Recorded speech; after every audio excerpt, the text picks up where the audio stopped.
and repentance, followed by Eid, 2 days of celebration and community. Imagine being a Muslim in Yemen, where every day is Ramadan because you don't have food to eat. Yemen, the greatest human catastrophe in the world, according to the United Nations, and probably according to any person that lives or lived in Yemen over the last 6 years. Where malnutrition, starvation, cholera, and bombs from above are rampant. But we don't care.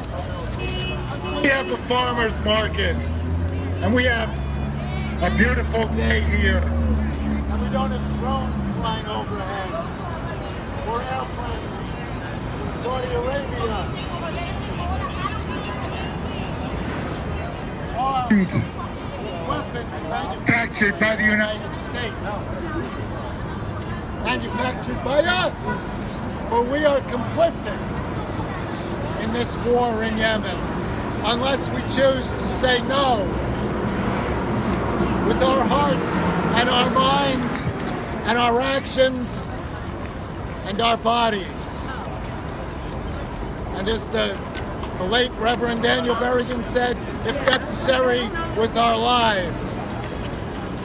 But we don't care, because this is on the other side of the world, and it's not white people.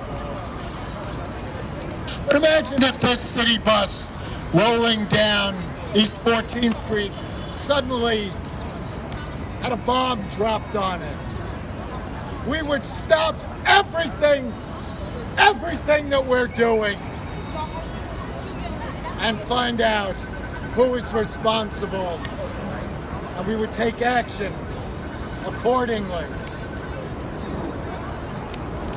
But the bus rolls on safely, and we go back to business as usual because we just don't care. We ourselves have been here in Union Square once a week for 4 years. It took us 2 years to actually wise up and learn of the situation in Yemen. And still it continues. Our numbers grow. The numbers of deaths in Yemen increases much more than our numbers because we don't care.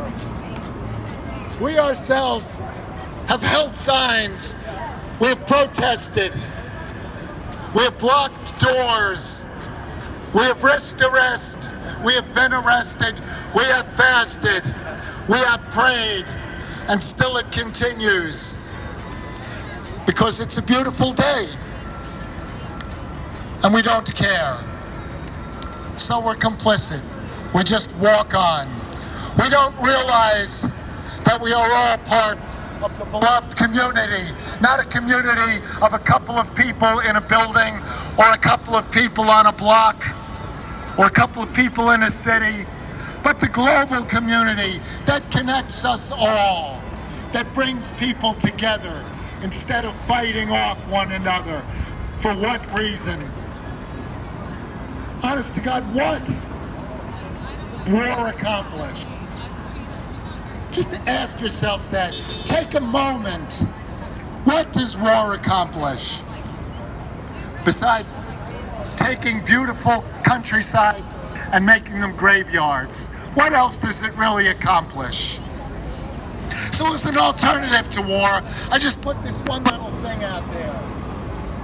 In the course of today,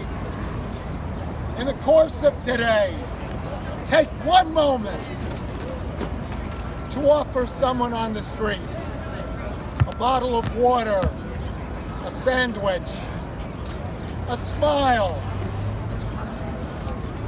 One small action.